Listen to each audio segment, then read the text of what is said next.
The day was shrouded in secrecy. Thanks so much for joining us here in New York. We took our seats and waited patiently to see what Google was going to unveil behind those curtains. Just kidding. We knew about it months before. Even Google themselves leaked the phone out. But now I've got it actually in my hands. I'm playing with it for a few days, and I've got a lot of opinions on it. And our full review will be coming soon. I want to test it for a little bit more.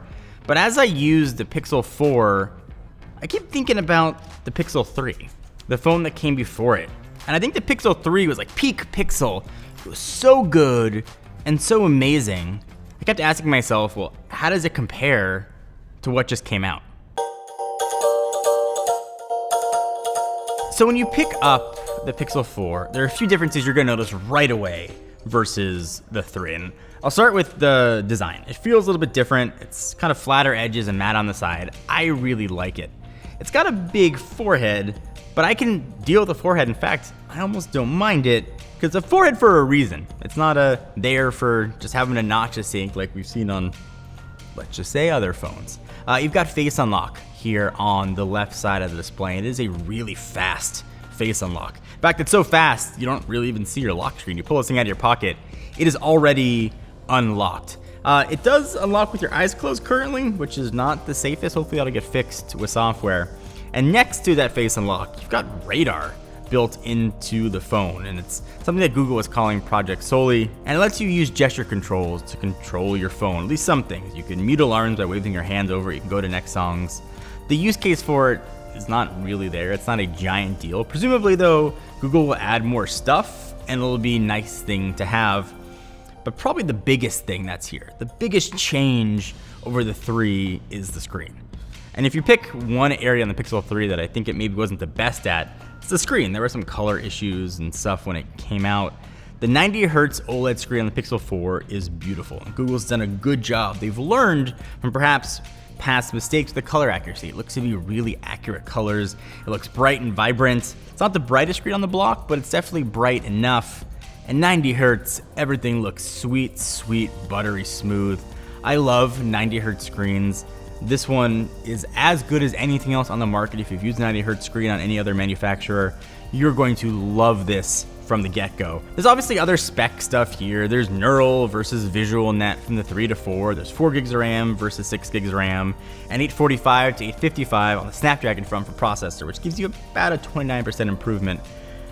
That's not really gonna matter too much on the daily usage. It might matter in maybe 2 or 3 years with the phone, but at least right now, those things aren't gonna make a drastic difference. So as I'm holding the Pixel 3, I'm getting a bit nostalgic. And like I said, there were some problems at launch. There was RAM management and screen issues. But the Pixel 3 seemed almost a little bit magic to me. What Google could do with a single camera was amazing.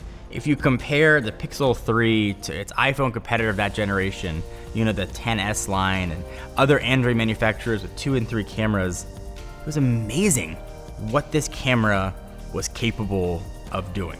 From night sight to HDR to portrait mode, and it just got better with time. It's sort of the peak marriage of software and hardware working together to give you absolutely amazing pictures. I'm really impressed with the Pixel 3.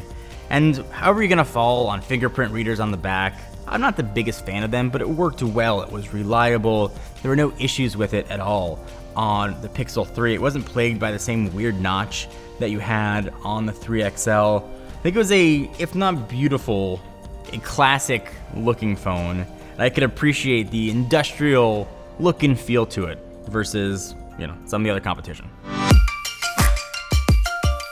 And so while the Pixel 3 story was all about the camera, that's true with the Pixel 4. It's all about that camera, and there's 2 here on board. I'm not sure what side of the fence you're on with telephoto or ultra wide, but there is a wide angle, and now it's joined by a new 2x telephoto camera, which I really like the option of having.